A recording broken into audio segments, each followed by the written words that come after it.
안녕하세요. 저의 뒷골이 당기고 기막힌 결혼 생활을 전하려고 사연을 쓰게 됐습니다. 각설하고 바로 시작해 볼게요. 35세 사업가 남편과 결혼했어요. 그이는 저와 4살 차이였고 성실하고 착한 사람이었어요. 신혼 때까지만요. 남편은 저와 결혼 후 사업 자금을 투자해달라고 조르고 난리였어요. 제가 20대 초반부터 죽어라 일만 해서 돈을 좀 많이 모아놨기 때문에 남편은 그걸 자기한테 투자하라고 하더군요. 10배가 넘는 돈으로 돌려준다면서 말이죠. 하지만 저는 아무리 부부 사이여도 그건 좀 아닌 것 같아 거절했어요. 그이는 하루에 한 번 꼭 회사 사정이 안 좋다며 돈이 필요하다고 중얼중얼거렸답니다. 그래서 투자금을 주기로 혼자 마음속으로 결정했어요. 남편 회사에 찾아가 직접 전해주면 감동할 것 같아 차를 끌고 그이의 회사 앞에 주차를 했답니다. 회사 안으로 들어가는데 직원들은 다 퇴근하고 조용하더라고요. 그래서 남편의 개인 사무실 문을 열었더니 그 안에서 그이가 어떤 여자와 바람을 피우고 있었습니다. 두 눈으로 불륜을 본 충격은 꽤 심했고 남편이 더럽고 역겨워서 얼굴도 보기 싫었고 대화도 나누기 싫었어요. 이혼 변호사를 찾아가 알아서 해달라고 요구하고 몇 달 뒤 재판에서 이혼 판결을 받았답니다. 이후 남자에게 마음을 열지 못하게 됐어요. 전 남편도 연애할 때는 하늘의 별이든 달이든 무엇이든 따다 줄 것처럼 다정하고 좋은 사람이었으니까요. 한 살 한 살 나이를 먹을 때마다 남자뿐만 아니라 지인들도 멀리하게 됐고 아주 조용하게 살았습니다.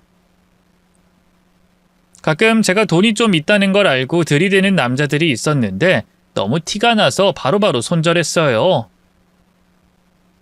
취직 대신 취집을 하는 여자들이 있듯이 제 돈을 믿고 꼬시려는 남자가 꽤 많았답니다.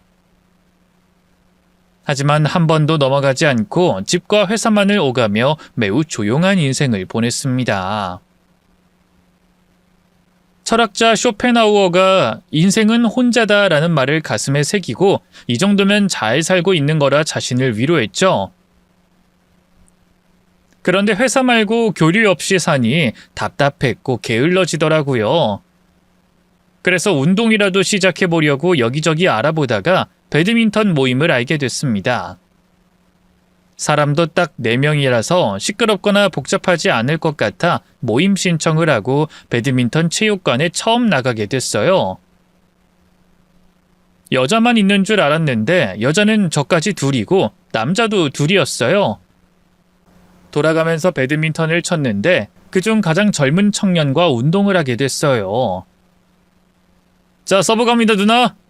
네, 시작해요. 제가 이를 악물고 이기려고 온몸을 던지며 셔틀콕을 넘기자 청년은 저에게 게임에서 졌답니다. 와, 누나, 어디서 배우고 왔어요? 아니요, 여기가 처음이에요. 보통 실력이 아닌데? 아무튼 굿게임이었어요.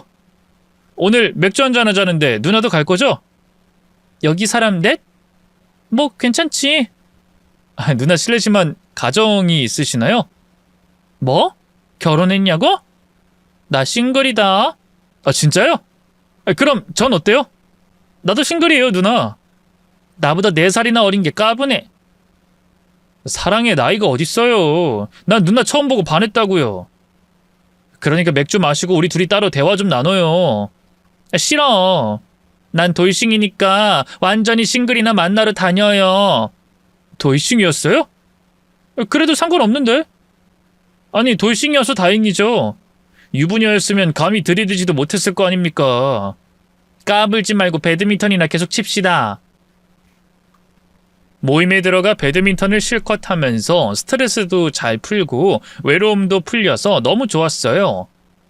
그런데 4살 어린 연하 총각이 돌싱인 저한테 마음이 있다며 자꾸 들이대서 몸둘 바를 모르겠더라고요.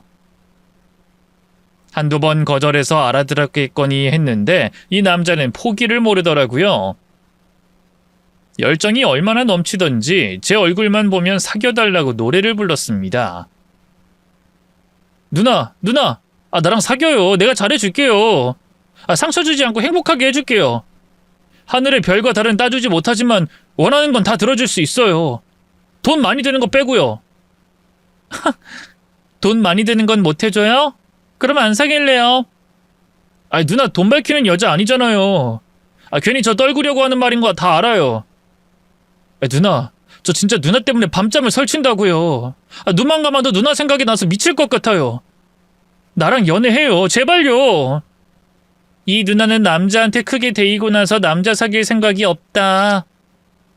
난 다른 놈들과 달라요. 제가 증명할 테니 나랑 만나줘요. 제발요. 9번을 거절했는데 10번 고백하더라고요. 이 남자 진짜 집요하다고 생각이 들기도 하면서 저라는 여자를 좋아해 준 게 고마웠어요. 나이도 4살이나 많은 40대인데 무슨 이유로 좋아하는지는 진짜로 이해가 되지 않았습니다. 승현씨, 내 어디가 좋아요? 미진 누난 예뻐요. 머리부터 발끝까지 예쁘고 성격도 너무 예뻐요. 그런 칭찬은 살다 처음 들어보네요. 칭찬이 아니라 내가 사랑에 빠지게 된 이유를 말한 거예요. 그게 그건가? 아무튼 난 누나를 절대로 포기하지 않을 겁니다. 그러니 제 마음 받아주세요. 계속되는 고백에 어느 순간 마음을 열게 됐고 승현 씨와 사귀게 됐습니다. 연상연하 커플이라 겉보기에도 누나 동생처럼 보여서 걱정이었는데 남자친구가 일부러 나이 들어 보이는 옷을 입었어요. 그런 사소한 노력까지 해주는 바람에 제가 그이에게 제대로 빠져버렸죠. 그리고 혹시나 해서 저에 대해 많은 걸 비밀로 했어요. 돈을 많이 모은 거라든지 고급 빌라에서 주거하는 걸 알려주지 않았습니다. 제가 집에 초대하지 않아 그이가 궁금해하긴 했지만 괜히 돈 많은 티를 하나도 내고 싶지 않아서 옷도 저렴한 것만 입고 다녔고 차도 없이 그이를 만나러 나갔답니다. 6개월 동안 연애하면서 남자친구는 한 번도 돈에 대한 이야기를 하지 않았고 지금 다니는 회사에 만족하고 다니는 데다 돈 욕심이 크게 없다고 하더라고요. 여러 가지 믿음을 주길래 재혼을 생각하게 됐습니다. 그이가 자기만 믿고 시집오라고 했는데 너무 멋있어 보였고 책임감 넘쳐 보여서 고민을 한 달 정도 하다 2번째 결혼을 해보기로 결심했어요. 예비씨 댁에 인사를 가서 아주 솔직하게 나이도 말하고 이혼 경력이 있는 것도 밝혔어요. 시부모님은 한참 동안 굳어진 표정이었지만 그이가 잘 설득하니 허락해 주셨어요. 친정 부모님도 이번엔 정말 잘 살았으면 좋겠다며 그이를 사위로 받아주시기로 했죠. 결혼식은 가족들끼리만 올리는 스몰 웨딩으로 하기로 했어요. 재혼하는 저를 위해 남편이 배려해 준 거죠. 게다가 신혼집을 그이가 마련해서 제가 지내던 빌라는 그대로 뒀고 몸만 신혼집으로 옮겼습니다. 남편에게 제가 살던 빌라를 보여주지 않았는데 결혼하면서 제가 살던 빌라를 공개했어요. 그이는 제가 돈을 많이 벌었다는 것에 대단하다고 말했지만 그건 어디까지나 제 재산이니 자기가 관여하지 않겠다고 했어요. 그래서 빌라는 세를 주기로 하고 남편이 마련한 신혼집에 혼수를 채우고 살게 됐죠. 혼인신고는 2년 살아보고 결정하기로 했어요. 남편은 회사를 성실하게 다니면서 책임감 있는 가장의 모습을 보여줬고 퇴근하면 칼같이 집으로 와서 매우 다정한 남편으로 지냈어요. 승현 씨 왔어? 오늘 하루도 수고 많았어. 내가 저녁 해놨어. 어서 와. 당신도 일 다녀왔을 텐데 피곤하게 뭘 이렇게 많이 차렸어. 난 오후 3시에 퇴근했어. 내가 능력 있는 사람이라 일을 빨리 마치면 빨리 퇴근하잖아. 그렇긴 하지. 당신은 참 대단해. 요리까지 잘하는 걸 보니 못하는 게 뭐가 있는지 모르겠다니까. 못하는 거 아주 많거든. 근데 승현 씨, 내가 어느 회사 다니는지 모르지? 왜 안 물어봐? 당신이 처음에 비밀로 했었잖아. 이유가 있겠지. 그냥 그렇게 생각하고 안 물어봤지? 회사 몰려있는 디지털 단지의 중소기업이라고 하지 않았어? 응, 그렇지. 하긴 뭐 거기 회사가 한두 개가 아니니 말해도 금방 까먹을 거야. 엄청 작은 회사야. 난 그냥 마케팅 직원이고. 그래, 뭐 우리 둘 다 비슷하네. 나도 중소기업 다니는데 뭐 어때? 에이, 회사가 중요한가? 앞날이 중요하지. 난 경력 더 채워서 큰 회사로 이직할 거야. 그래야 당신한테 인정도 받고 멋진 가장이 될 테니까. 작은 회사 다녀도 괜찮아. 무리하지 않는 수준에서 일해. 괜히 스트레스 받아가며 일하면 수명만 줄어든다고. 우리 와이프는 이렇게 말도 예쁘게 잘해. 그래, 스트레스 받지 않는 수준에서 열심히 일할게. 남편의 회사는 어디에 위치했는지 알고 있었지만 남편은 제가 다니는 회사의 정확한 위치와 회사명을 몰랐어요. 제대로 알려주지 않은 이유는 잠시 후에 공개하겠습니다. 그러니 이야기를 계속 들어주세요. 신혼 3개월 동안 저희 부부는 여느 신혼부부처럼 행복을 볶는 시간을 매일 보냈습니다. 남편과 지내보니 진짜 진국이고 멋진 사람이라 제 남편이 맞나 싶은 생각이 때때로 들기도 했죠. 제가 돌싱에 나이도 많은데 이런 남자를 만나게 된 것은 큰 행운이라 여겼습니다. 그러던 어느 날 몸이 피곤하고 감기 기운이 있어서 회사를 하루 쉬게 됐어요. 남편은 아침부터 저에게 죽을 끓여줬고 약을 사다 주고 나서야 출근 준비를 했답니다. 여보, 나 때문에 늦겠다. 어서 가봐. 시간 넉넉해. 여보, 약 먹고 푹 쉬어. 이따 저녁에 빨리 와서 저녁도 챙겨줄게. 고마워. 그럼 잘 다녀와. 남편은 빠릿빠릿하게 준비하고 출근했고 저는 약 기운에 한숨 푹 자고 낮에 일어났습니다. 그런데 걱정되었는지 남편이 점심시간에 전화를 줬어요. 여보, 몸은 어때? 지금 일어났는데 말끔하게 나은 것 같아. 이게 다 당신 덕분이야. 고마워. 나았다니 다행이네. 여보, 근데 진짜 미안한데 부탁 좀 해도 될까? 내가 아침에 서류를 집에 두고 왔어. 어제 집에서 작업하고 프린트까지 다 해놨는데 놓고 왔네. 오후에 부장님께 올려야 하는데 내가 지금 집에 다녀올 시간이 안 되거든. 이런 부탁해서 미안하지만 내가 좀 많이 급해서. 알았어. 그럼 내가 가져다 줘야지. 서류 어디에 있어? 서재. 프린트 옆에. 여보, 진짜 미안해. 아픈 사람한테 심부름 시키는 못난 남편을 용서해줘. 별소리를 다 하네. 당신 회사 가까워서 금방 갈 거니까 조금만 기다려. 택시 타고 쏜살같이 갈게. 남편이 어지간히 급했는지 저에게 부탁을 한 것 같아 씻지도 않고 모자를 눌러쓰고 서류를 챙겨 나갔습니다. 15분 만에 도착해서 남편의 회사 사무실 앞에 호출을 눌러 남편에게 전할 서류가 있다고 하니 바로 문을 열어주더라고요.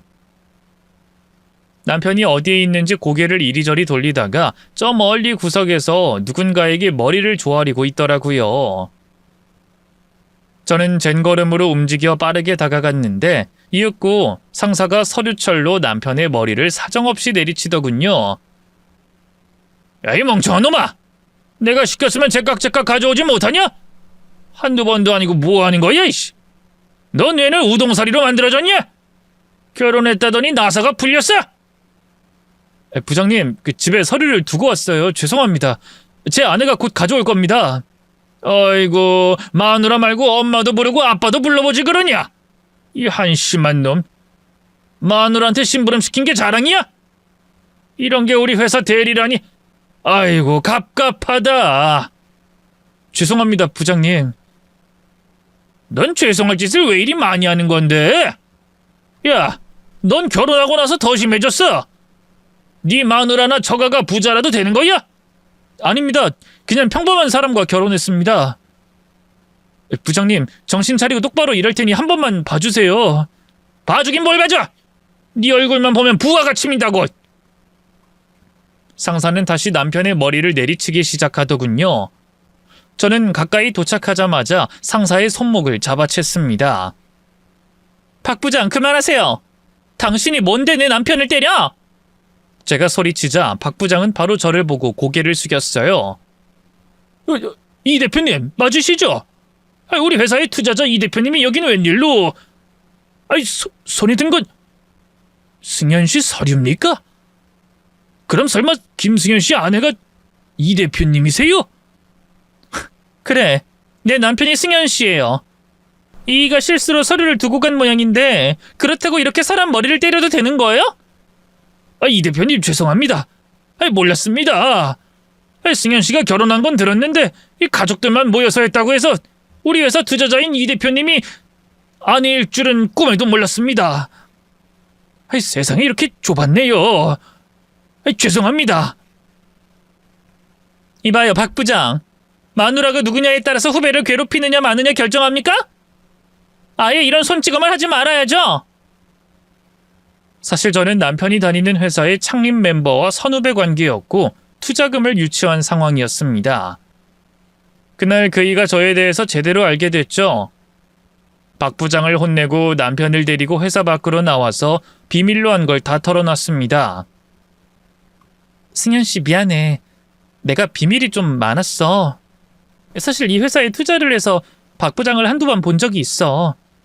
내 선배가 식사 자리에서 부른 적이 있었거든. 그럼 우리 회사 대표님과 선후배 관계였어? 그럼 아까 이 대표님이라고 말한 건 뭐야? 그것도 말할게. 사실 내가 다니는 작은 회사 말이야. 거기서 내가 대표야. 진작 말했어야 했는데 미안해, 여보.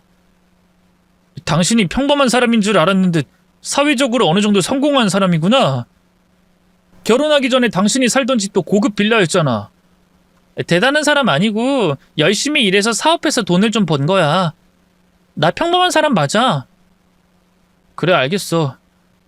당신이 회사의 대표든 말단 직원이든 아무 상관없어. 우리 둘 사이가 그런 걸로 인해 바뀌지 않을 거야. 그렇게 받아들여줘서 고마워. 저는 덧붙여서 돈을 보고 남자들이 꼬시려고 했던 일화들을 들려줬어요. 그러자 제 입장에서 생각을 해줬고 이해한다고 대답해줬답니다.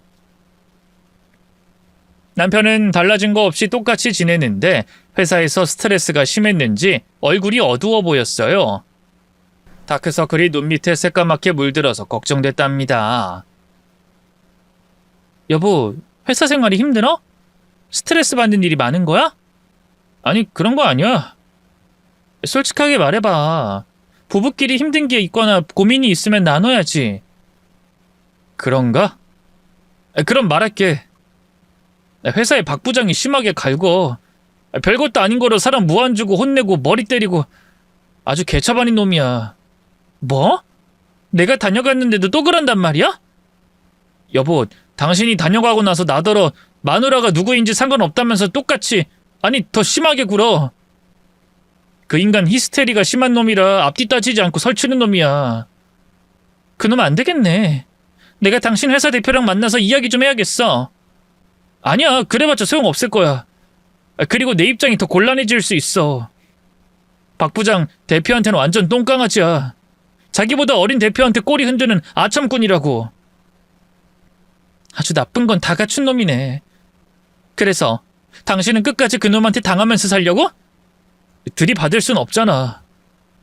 아무튼 그 인간 때문에 스트레스가 심했던 거야. 그런데 걱정하지 마. 난 지금 회사를 평생 다닐 것도 아니잖아. 경력 쌓고 바로 이직할 거니까 당신은 신경 쓰지 않아도 돼. 그래서 저는 얼마나 더 경력을 쌓을 거냐고 물었습니다. 남편은 회사에 들어간 지 3년 반이 됐다고 했고 앞으로 1년 반을 더 참고 다니겠다고 했어요. 저는 남편을 위해서 박 부장을 따로 만나보기로 결정했습니다. 남편 몰래 핸드폰에서 박 부장 연락처를 적어놔서 며칠 뒤 만나게 됐어요. 박 부장님, 오랜만이네요. 이 대표님, 절 따로 보시자고 한 이유가... 단도직입적으로 말할게요. 내 남편 좀 그만 괴롭히세요. 제가 김 대리를 괴롭혔대요? 박 부장님 다 알고 있거든요? 제가 눈으로 본 것도 있고. 이 대표님, 우리 회사에 투자 좀 했다고 이래라 저래라 명령하시고 하시는 겁니까? 제 방식대로 부하 직원을 교육하고 키우는 건데 왜 간섭입니까? 뭐라고요? 내가 알아듣게 말을 해도 이런 식으로 나오겠다는 겁니까? 박 부장은 부하 직원을 때려가면 교육하세요? 주먹으로 때린 것도 아니고 서류출로 툭툭 친 거 가지고 왜 이렇게 오버하시죠? 이 대표님, 제가 일하는 방식 가지고 감나라 배나라 하지 마세요. 그렇게 안 입고 오시면 우리 대표님한테 말씀드려서 저를 자르시죠. 그게 제일 간단한 방법 아닙니까? 뭐라고요? 이 대표님 착각하지 마세요. 제가 대표라고 불러주니까 내 주인이라도 되는 줄 아세요? 회사에 돈 좀 꽂아 넣었다고 갑질하려고 사람 오라와라 하지 마세요. 오늘은 한번 참아드리겠지만 또 이러시면 김대리 불러서 마누라한테 일러 바치는 한심한 인간이라고 욕을 박아줄 겁니다. 직원들 다 보는 앞에서요. 박 부장은 간사한 인간이라 제가 무슨 말을 할지 다 알고 있었고 어떻게 말할지 미리 준비해 온 것 같았습니다. 말문이 막혀버린 저는 먼저 자리에서 일어났고 집으로 돌아가 생각했습니다. 남편 회사 대표에게 연락할까 했는데 괜히 불편해서 전화를 못하겠더라고요. 그래서 저는 결심했습니다. 퇴근하고 돌아온 남편에게 말했습니다. 여보, 오늘도 회사에서 힘들었나 봐? 아니야, 괜찮아. 잘 버티고 있으니까 아무 걱정하지 마. 당신 회사 그만두고 내 회사로 들어올래? 나랑 같이 경영한다 생각하고 일해보지 않을래? 아니, 그럼 내가 더 못나 보이잖아. 내 앞가림 못해서 마누라 덕으로 낙하산 타는 거 싫어. 미안하지만 거절할게. 그럼 언제까지 박 부장한테 당하면서 살 건데? 나도 모르지. 버티고 버티다 보면 길은 열릴 거야. 대기업에 이직하려면 일단 경력이 필요하니까 더 버텨봐야지. 그리고 대기업 다니면서 돈을 모아 내 사업장을 꾸려야지. 이게 내 목표야. 남편은 제 회사에 오는 것이 부담스럽다며 박 부장의 부하 직원으로 계속 지내겠답니다. 그래서 저는 초강수를 뒀습니다. 여보, 회사 그만둬. 내가 당신 회사 차려줄게. 뭐? 회사를 차려준다고? 방금 당신 꿈이 자신의 회사를 차리는 거라며. 당신처럼 성실하고 능력 있는 사람이면 반드시 성공할 수 있을 거야. 내 회사에 오는 것도 싫다고 하니 당신이 회사를 직접 운영하는 오너가 돼봐. 그러자 그이는 눈빛이 변했습니다. 아주 초롱초롱하고 열정이 깃든 눈동자로 보였어요. 여보, 정말이야? 나한테 사업장을 차려줄 수 있어? 그래, 나 능력 있는 여자야. 돈 많이 벌었고 앞으로도 계속 많이 벌 거야. 작은 회사 하나 차려주는 거는 일도 아니야. 정말 고마워, 여보. 나 사업시켜주면 잘할 자신 있어. 지금 당신 말 들으니까 심장이 쿵쿵 뛴다. 그래, 한번 해봐. 그 막대먹은 나쁜 놈 박 부장 밑에서 마음고생 그만하고 나와버려. 응, 그럼 사표 내고 월말까지 다니든 할게. 고마워, 여보. 남편은 그제야 진짜 자신의 길을 찾은 것 같다며 저에게 엄청 감사하다고 수십 번 말했답니다.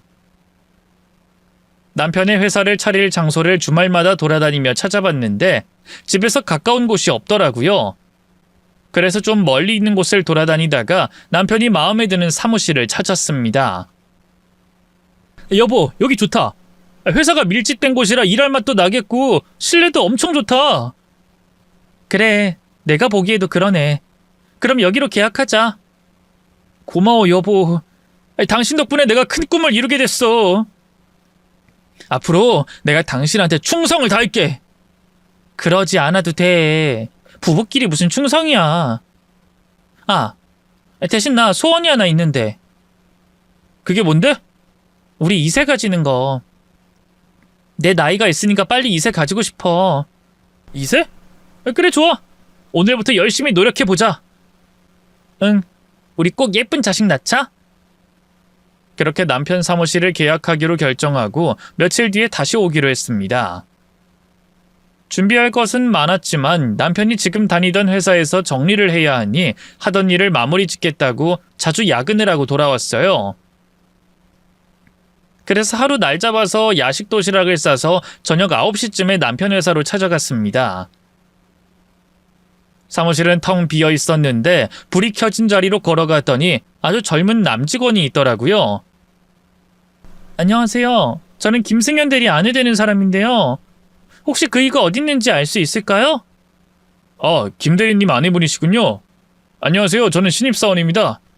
그 대리님은 옥상에 박 부장님이랑 담배 피우러 가셨어요. 담배요? 이상하다. 그인 담배 안 피우는데. 네, 알겠어요. 고마워요. 엘리베이터를 타고 옥상층에 내려서 계단을 올라 옥상문을 살며시 열었습니다.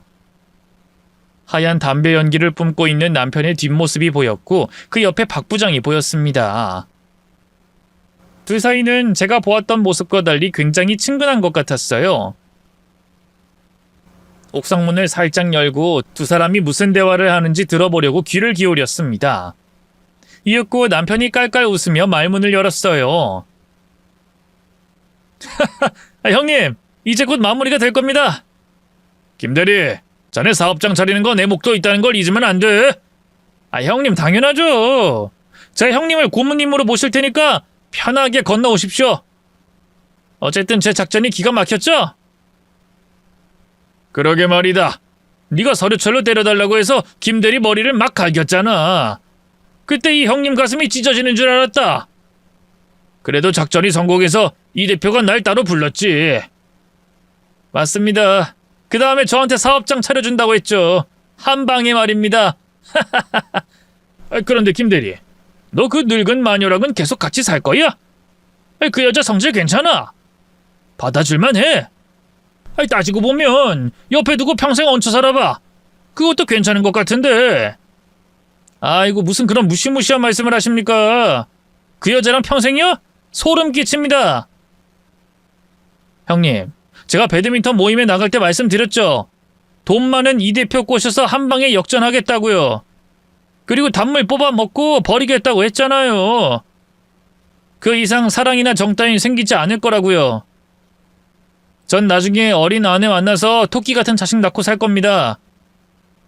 아무튼 성공의 길이 가까워지면 그 마녀랑은 끝을 내야죠. 그렇긴 한데 이혼은 어떻게 하려고? 제가 전처럼 잘해주지 않고 진상 부리면서 부부싸움을 자주 만들어야죠. 늙은 마녀가 저한테 학을 떼도록 해서 이혼할 겁니다. 그래도 안 해주면 뭐 별거 하면 되고요. 회사만 챙기면 다 끝나는 게임입니다. 하여튼 머리가 잘 돌아간다니까. 그래도 위자료 많이 뜯기지 않게 허튼 짓은 하지 마. 그럼요 형님. 제 인생 이제 1년 안에 싹 바뀝니다. 전화 오네. 여보세요? 자기야, 혜민아. 나도 보고 싶어. 어디야? 그 이따가 퇴근하면 갈게. 나도 사랑해요.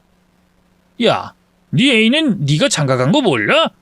네, 애가 순하고 착해서 저를 의심하지 않아요. 반푼이 같은 앤데 뭐 그래도 진짜 사랑스러워서 계속 연애만 할 거예요. 나만 바라보는 귀여운 계집애거든요. 순한 건지 멍청한 건지 모르겠지만 그 여자도 참 대단하다. 지 애인이 장가간 걸 모를 수가 있나? 하여튼 이 자식은 여자 꼬시는 능력이 타고났단 말이야. 야, 나도 좀 가르쳐줘라. 형님은 나이가 몇인데 절 따라하려고 하십니까? 뱁새가 황새 쫓아가다 가랑이 찢어집니다. 새끼 많이 컸네. 김대리, 오늘은 이 정도만 하고 들어가자. 회사 나가기 전에 일 처리할 게 많아서 계속 야근해야 해. 이 사장님한테는 모레 사직서 제출하자. 우리가 사업하려면 사장한테 밑보이면 안 돼. 같은 업종을 하니까. 우리랑 사이가 나쁘게 끝나면 안 된다고. 네, 그건 형님이 하자는 대로 할게요. 졸리다. 이 늙은 마녀한테 전화해야겠네요. 이따 애인 집에 가야 하니까 회사에서 잔다고 해야겠어요. 남편과 박 부장의 대화를 모두 듣고 얼마나 분노가 치솟았는지 이마에 땀이 송골송골 맺혔답니다. 이윽고 옥상에서 담배 피우던 남편이 저에게 전화를 걸어서 옥상문을 닫고 전화를 받았습니다. 여보세요? 당신 오늘도 늦어? 미안. 오늘 회사에서 할 게 많아서 아무래도 외박해야겠네. 그래? 계속 야근하느라 힘들겠다. 사업하기 전에 정리할 게 많아서 당신이 이해 좀 해줘. 그럼 당연히 이해하지. 그리고 나도 친정에 가려고 했어. 잘 됐네. 우리 둘 다 집을 비워야겠다. 그럼 내일 봐. 여보, 무슨 일 있어? 목소리가 가라앉아 있네. 아니, 피곤해서. 우리 와이프가 피곤하시면 어쩌나? 얼른 처가 가서 푹 쉬어. 그리고 다시 말하지만 나 사업시켜주는 거 정말로 고마워. 여보, 사랑해. 그 말에 치가 떨렸지만 일단 받아주기로 했습니다. 응, 나도 사랑해. 전화를 끊고 남편 사무실로 달려가 신입 직원에게 부탁을 했어요. 저 여기 왔다는 거 비밀로 해주세요. 네? 대리님 금방 오실 텐데요. 아니에요. 그냥 아무 말도 하지 말아주세요. 진짜 진심으로 부탁드리는 겁니다. 네, 그럴게요. 말하지 않겠습니다. 신입 직원은 제 눈을 보고 약속했습니다. 부랴부랴 회사 밖을 나왔어요. 그리고 양아치 남편놈에 대해서 파헤치려고 여러 사람들에게 전화를 돌렸어요. 그리고 집에 돌아가 이삿짐 센터에 연락해 돈을 2배로 줄 테니 아침 6시에 신혼집으로 와서 짐을 빼달라고 했습니다. 이튿날, 제 혼수를 모두 제가 혼자 살던 빌라로 옮겼어요. 세를 내놨는데 나가지 않아서 빈집이었기 때문에 바로 이사가 가능했죠. 저녁에 신혼집으로 퇴근한 남편은 비어있는 가구를 보고 놀랐는지 바로 전화가 걸려왔어요. 여보, 이게 무슨 일이야? 집안에 가구랑 가전이 죄다 사라졌어.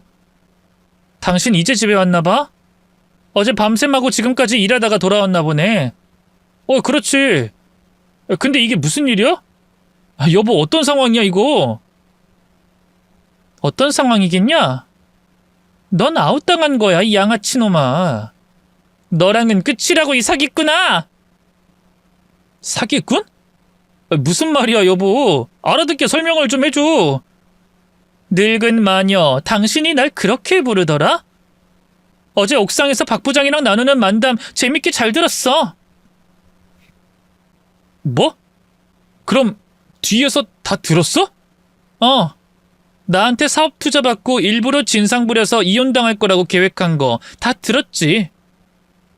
여보, 그건 오해야. 박 부장이 뒤에서 남 욕하는 걸 좋아해서 당신 흉을 억지로 본 거야.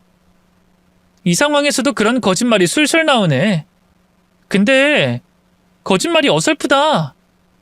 박 부장이랑 호영오제 사이고 날 가지고 논 거 다 알아. 너랑 나 혼인신고 안 했으니까 그냥 끝내면 돼. 여보, 잠깐만. 내가 잘못했어. 당신한테 의도적으로 접근한 건 사실이야. 근데 지금은 진짜 당신을 사랑해. 우리 2세 가지기로 한 거 기억하지? 나 당신 닮은 딸을 낳아서 새 식구가 행복하게 살고 싶어. 그럼 당신 애인 혜민이는 어쩌려고? 계속 내 연녀로 사귈 거야? 혜민이? 당신 안 들은 게 없었구나. 여보, 그것도 설명할게. 내가 헤어지자고 했는데 계속 붙잡고 놓아주지 않는 애야. 걔는 아무것도 아니니까 신경 안 써도 돼. 여보, 내가 지금 갈 테니까 기다려줘. 설명하고 용서를 빌게. 저는 대답하지 않았습니다. 듣고 있는 거야? 여보, 지금 갈게. 그 이가 떨리는 목소리로 말하자 전화를 끊어버렸습니다. 1시간 뒤에 남편이 제 빌라 입구에서 호출을 해서 문을 열어줬어요. 남편 놈은 식은땀을 얼마나 많이 흘렸던지 머리가 엉겨붙었고 얼굴은 떼국물이 흘렀습니다. 많이 놀란 모양이네? 내가 진실을 알고 짐을 빼고 나왔더니 아까워 죽겠지? 그 이는 일단 무릎부터 알아서 꿇더라고요. 두 손이 발이 되도록 빌며 주둥아리를 열었어요. 여보, 내 말 좀 들어봐. 나 진심으로 당신 사랑해. 과정은 진실되지 않았지만 지금은 아니라고. 박 부장한테 당신 욕을 한 건 그냥 잊어버려. 그건 내가 아니었어. 아주 재밌는 놈이네. 김승현, 넌 끝났어. 네 사업장? 그거 계약 안 한다고 했어. 다른 사람이 그 자리에서 사업할 거래. 뭐? 괜찮아. 다른 자리 알아보면 되지. 아니, 나 사업 안 하고 당신 회사에 들어갈게. 당신이랑 공동 운영하면 되잖아. 여보, 나 욕심 버릴게. 그러니까 날 버리지 마. 내가 당신을 안 버리면 저 여자는 어떡할 건데? 누구?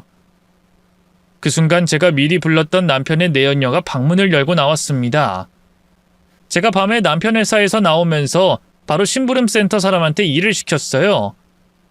남편이 찾아간 내연녀 집 위치를 확인이 되자 남편이 내연녀 집에서 나오고 회사에 출근하자 제가 찾아가서 자초지종을 다 알려줬죠. 내연녀는 그럴 리 없다고 끝까지 남편을 믿고 있더라고요.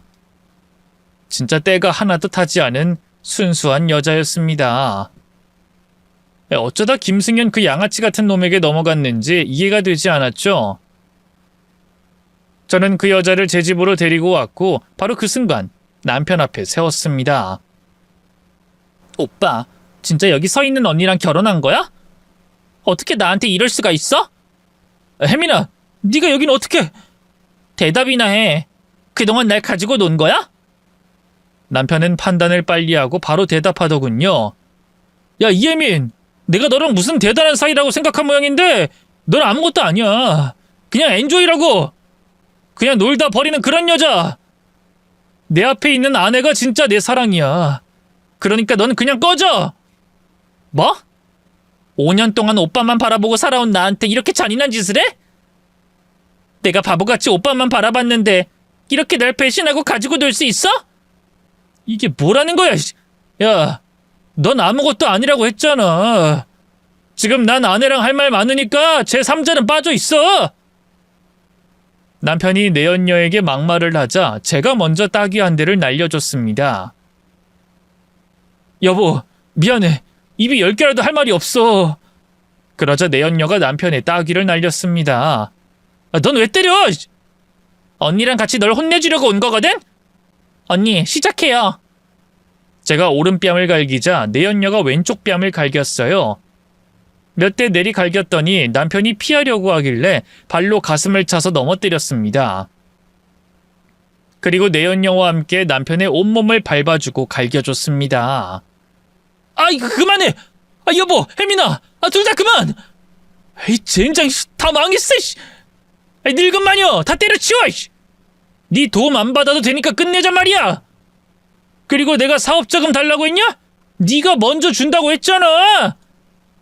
그거에 네가 그렇게 유도한 거잖아! 닥치고 쳐 맞기나 해라! 저와 내연녀는 아랑곳하지 않고 돼지도록 남편 놈을 두들겨 패줬습니다. 이윽고 제가 부른 남편의 회사 대표가 제 집에 도착했어요. 제대로 한 방에 끝장을 내주려고 필요한 사람을 다 불렀죠.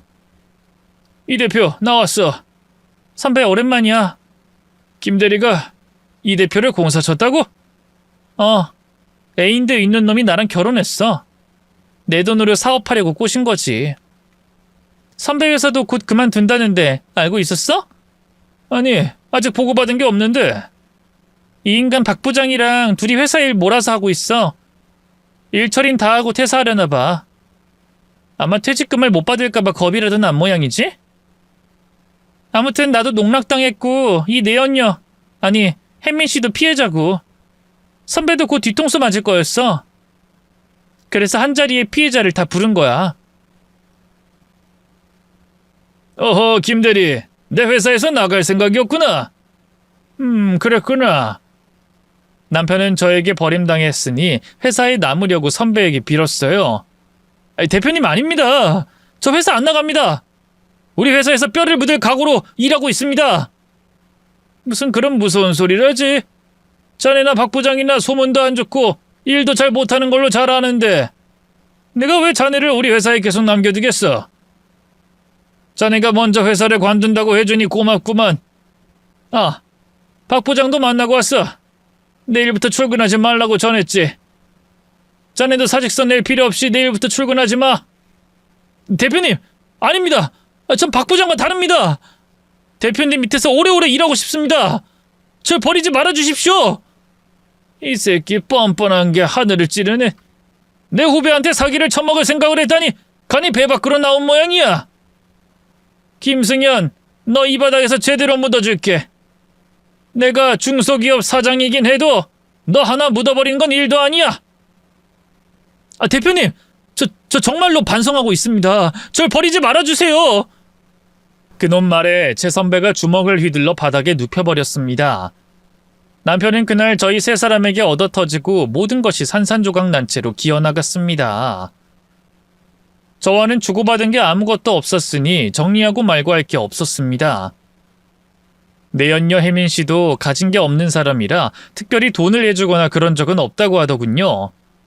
결국 회사에서 자르고 다른 곳에 취직 못하게 막아버리는 것으로 끝이 났죠.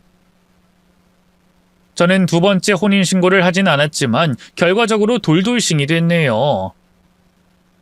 얼마 뒤 전 남편과 박 부장은 둘이서 대출을 끌어서 사업을 차렸답니다. 백수가 된 데다 여자 꼬셔서 공사 치려면 1년은 걸리니 결국 대출받아서 사업장을 꾸렸다네요.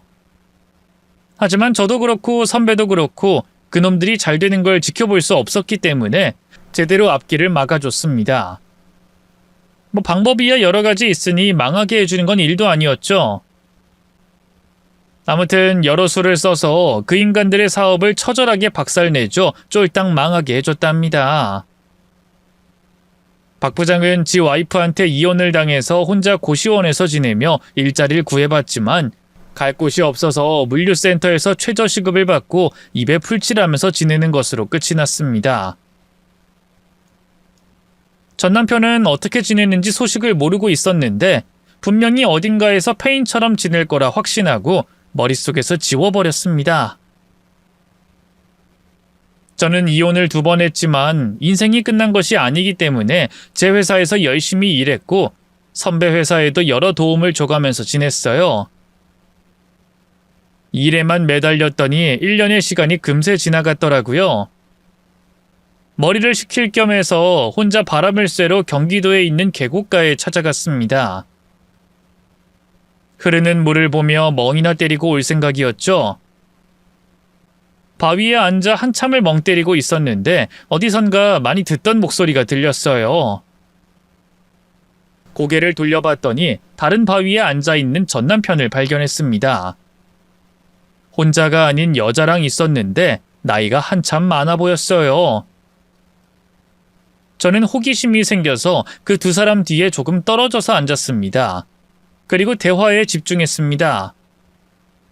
누나, 자기야, 우리 결혼하자. 내가 자기 진짜 행복하게 해줄게. 승현 씨, 내 나이가 50이야. 자기보다 14살이나 많다고. 어떻게 결혼을 하겠어? 자기야, 난 나이 따위 상관없어. 내가 당신을 얼마나 사랑하는지 알잖아. 그리고 요즘 100세 시대인 거 알지? 그럼 우리 둘이 못해도 50년을 함께 살아갈 수 있다고. 그런가? 그럼 진짜 결혼해볼까?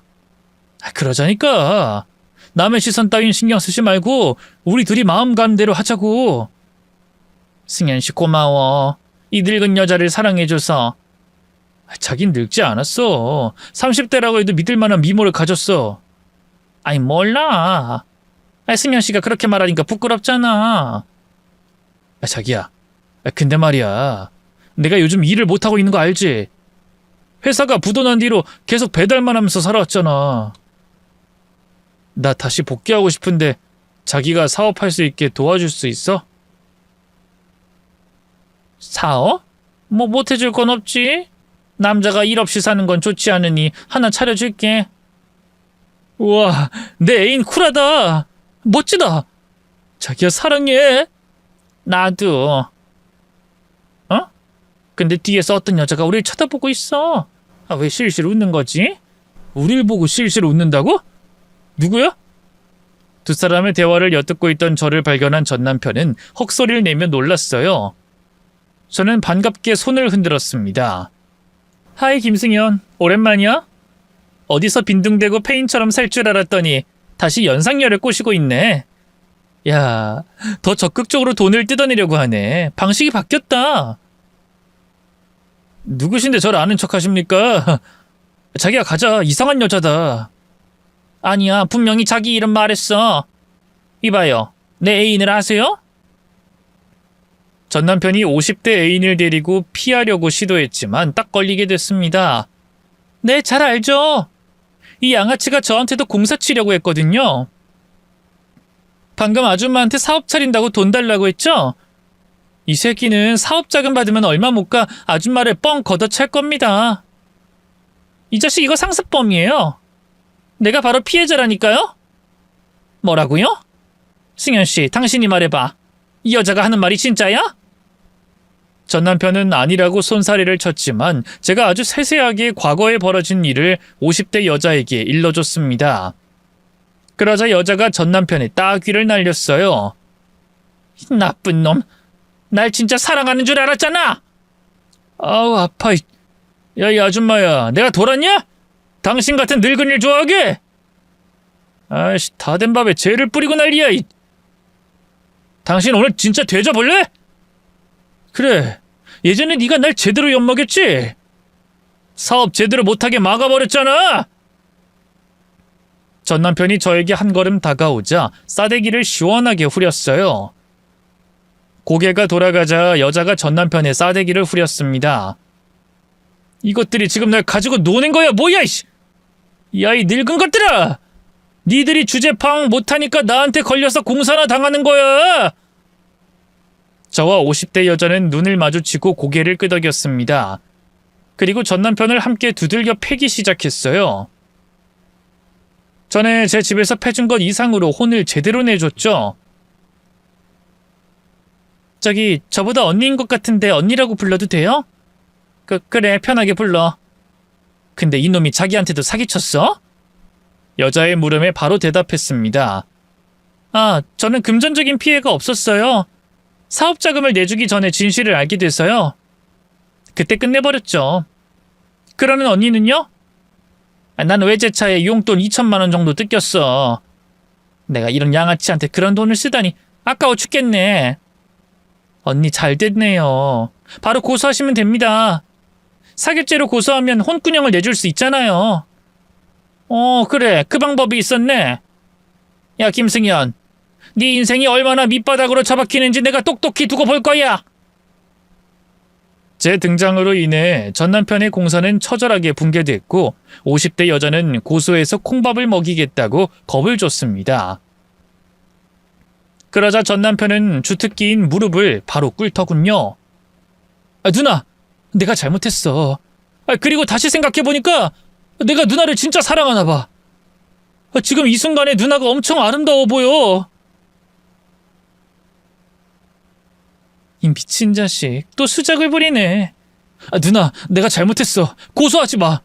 안 그래도 벌어먹기 힘들어서 빌빌거리는데 고소까지 하면 나 진짜 끝장이야. 끝장 보려고 고소하겠다는 거거든? 잔말 말고 인생 나락갈 준비나 제대로 하고 있어. 아이씨, 내 인생은 왜 이렇게 꼬인 거야? 제 인생 또 망했네. 저희 두 여자는 무릎 꿇고 질질 짜고 있는 전 남편을 버리고 계곡가에서 빠져나왔습니다. 50대 언니는 그놈을 사기죄로 고소했는데 감옥에 가기 싫은 전 남편은 모든 피해금과 정신적 피해 보상까지 모두 다 갚겠다고 2금융, 3금융, 사채까지 끌어다가 50대 언니에게 갚아줬어요. 그리고 초범으로 걸렸고 피해자에게 돈을 토했으니 감옥은 피할 수 있었습니다. 전 남편은 완전히 나락을 가게 됐죠.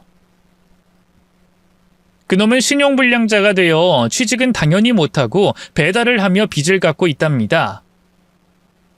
여자를 다시 꼬시려고 해도 데이트 비용도 없으니 아마 오래오래 빚을 갚으며 개미처럼 살 것입니다. 이렇게 거짓말로 농락하고 가지고 놀았던 전 남편은 인과응보 이상으로 큰 벌을 받고 폐인으로 사는 것으로 결말이 났네요. 제 이야기를 하자면 지금 사귀는 남자는 있으나 결혼은 절대로 하지 않을 것입니다. 2번의 결혼 실패를 했는데 그걸 또 하고 싶을 리가 없잖아요. 제 회사 운영하면서 찬란한 인생을 살아보려고 합니다. 제 사연은 여기까지네요. 재밌게 욕하시면서 들어주셨다면 댓글로 저에게 위로나 응원을 부탁드리겠습니다. 그럼 안녕히 계세요.